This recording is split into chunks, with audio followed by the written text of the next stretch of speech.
So what am I going to do with 50 or 60 empty plastic bottles? Well, I'm going to try and turn them into a raised bed with a living wall.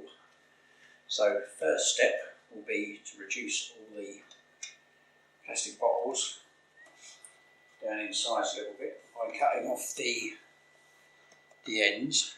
Luckily all plastic bottles seem to have a little line at the bottom that you can use for guidance. So I just start my hole with a craft knife, pointing away from myself for safety purposes, and then follow the line round with a pair of scissors.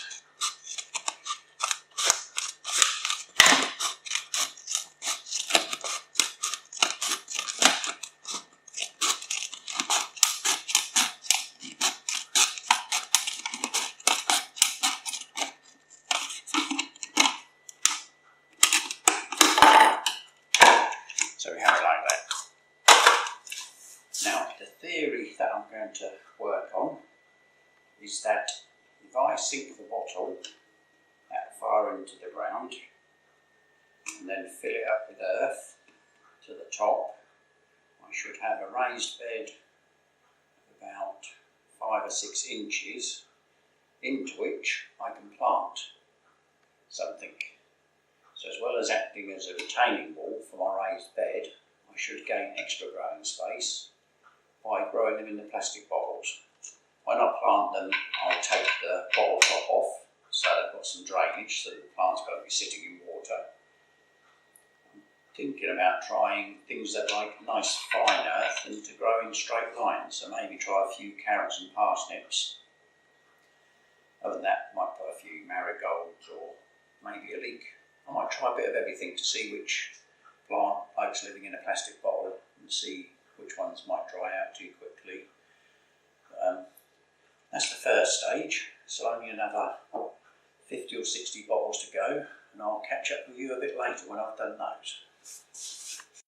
So here we are, all 54 bottles have now had the bottoms removed, all stacked up in lines of 6 just for ease of transporting.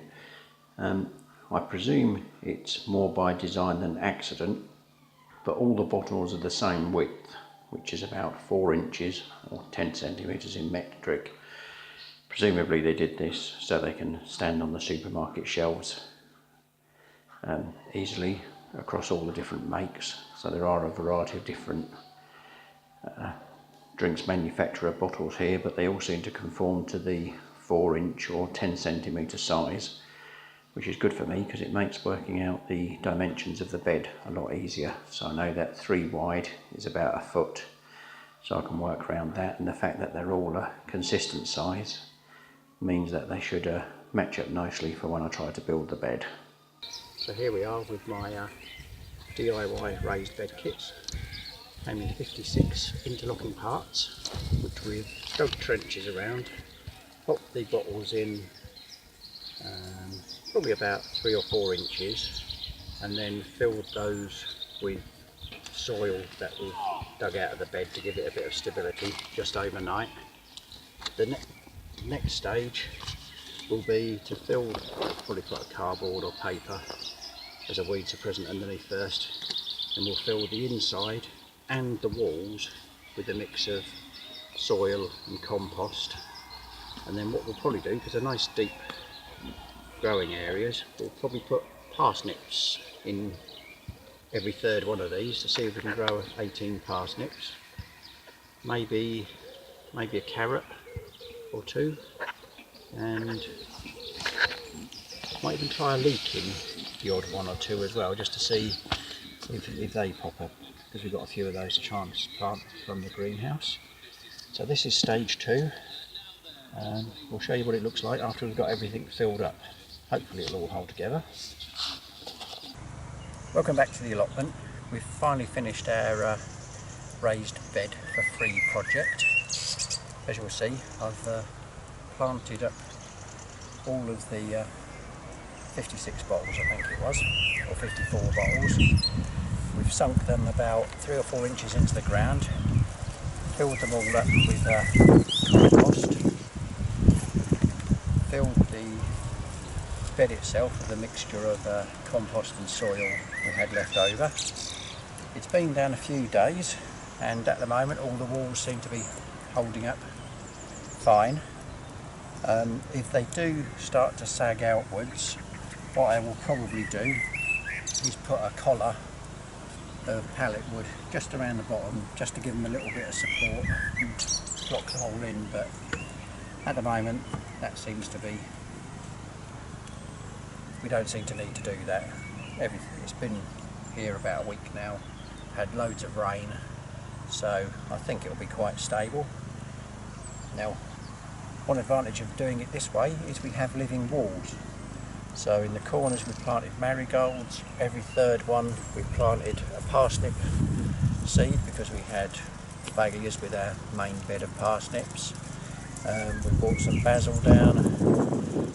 In the main bed itself we've put a row of radishes, a row of lettuce and a row of carrots underneath the wood. I'm just trying to get them to germinate, and then in the rest of this bed we'll bring a few other things from the greenhouse that are ready to go in, spare brassicas, maybe some celery that we've got growing.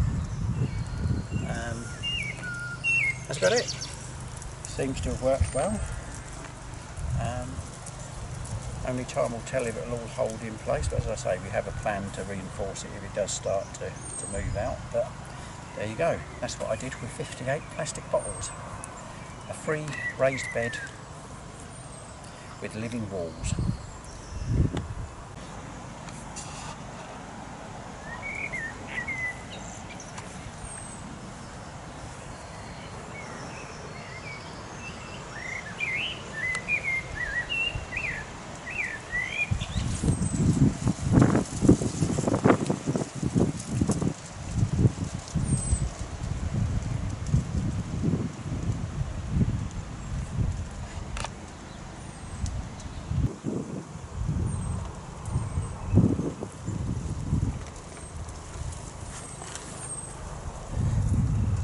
The stones are just temporary markers to record where the parsnips are so that we don't double plant.